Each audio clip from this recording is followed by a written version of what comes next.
Clam Base Camp Thermal. Sorry for all the noise, the river over there, but this is the third season I've had this. It's pretty good. I decided to make the video because it's been pouring rain and it's held up really well. I have it set up in my yard to test it out pre-season, make sure there's no damage from pests or rodents or anything. You have to be careful how you store them.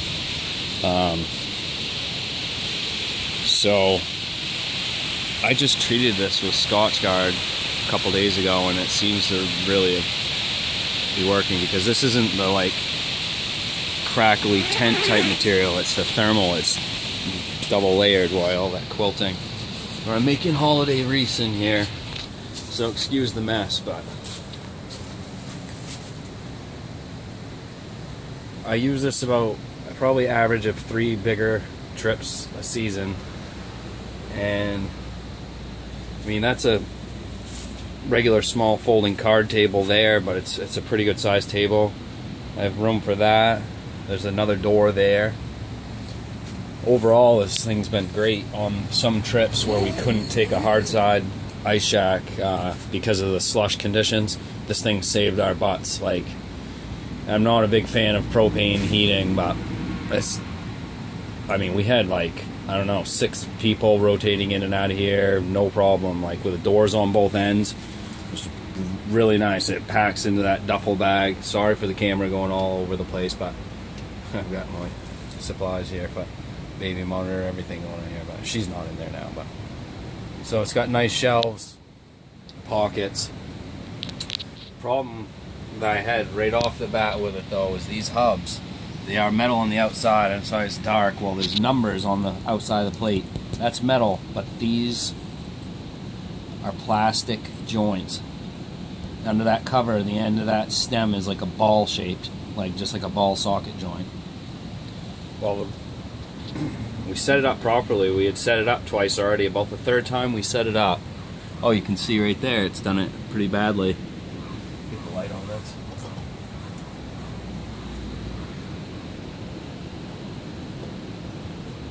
The socket's cracked like that, and it was like, you know, it was like only weeks old with no use really. It's only been set up twice. The third time we set it up, I heard that noise. I mean, I knew we were setting it up properly.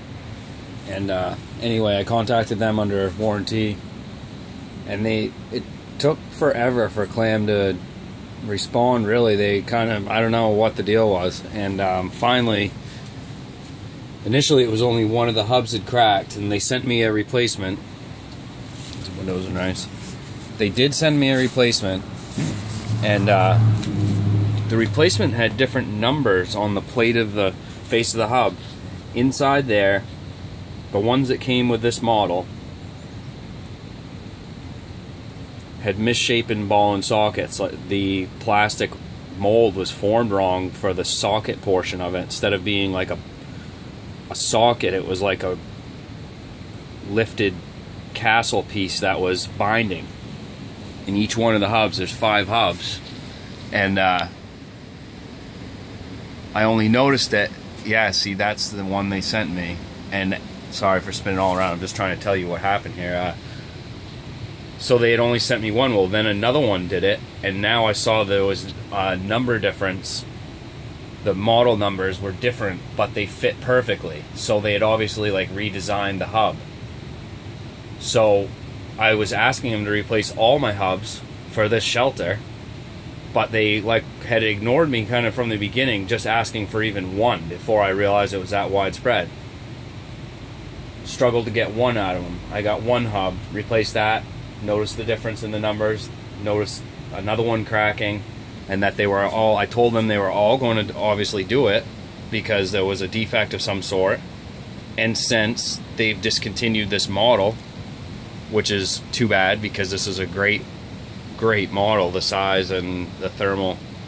But so they did end up sending me a second hub, replacement hub, and rods, but that's it. And there's 5, so there's 3 more that are going to be that are basically defective, and they just basically stopped responding to my emails. I didn't badger them. I was just explaining. So they have quite a process. You have to take photos of the damage or whatever, and which I did, and I did all that and sent it to them, and I did all that stuff. But I only ended up getting 2 replacements out of them, out of 5. But I'm just running them for now. But I mean, those cracks, I mean, it's too bad, because if that was right, this unit would be great. But anyway, in the rain, and I think they do sell hubs, but I think that, if I remember, I think they're like $100 and something for a hub and pole kit. So that would mean I would have $300 more. Great. Anyways, in the rain, the thing did really well. I wish I had taken the video while it was pouring. Obviously, you're gonna have to dry it out before you store it, but it did drip a little bit. Places it dripped was on the sewn seams where it's sewn through. A few of those places, but it was minor. If it had been much more, it would have been a pain, but just a little bit. For the amount of rain, I mean, we just got like 2 inches of rain, so overall good for that. But alright, well, and it leaked around where the pockets are sewn through down there. But I mean, overall, what I do on the ice is I put those like foam interlocking squares that you can buy at a hardware store or wherever, and like you have in a weight room or something. They're really light, they stack. I bring 4 of them because I can't remember what the 4, they fit nicely. So, and it leaves you spaces on the sides for holes, and then it's like nice, you know. I thought not having a floor was going to be a big drawback, but actually it works great. So overall good. Just I would research the model that you're considering buying. These thermal ones are heavier, but they don't make the flap in the wind. Very durable material. The new ones that they have available now are really, I remember they're quite a bit, you know, they're more expensive because obviously, hopefully they've redone the hubs. And it's a little pesky to set up by yourself because you've got to pop that center hub up straight. It's much better with 2 people. And I actually put a rod through there, like a stick, or carefully, maybe your ice chisel, through that red loop at the top to pop that bow up evenly from two people, so it comes up straight 2 sides is really the best. I mean, you can do it by yourself, but it's around 40 something pounds with the bag, and especially if you have any wind. But I would also, I've had this on saltwater ice too, so these obviously inexpensive metal, and they've deteriorated the eyelets here some. And I would treat it with oil lightly so you don't get it all over the fabric. But I definitely think the Scotch Guard looked like it helped. Hopefully it's not going to eat the material. I should have researched it first, but looks good. Anyways, that's what's going on with this thing. 3 seasons on it now, and it looks like it's still in decent shape.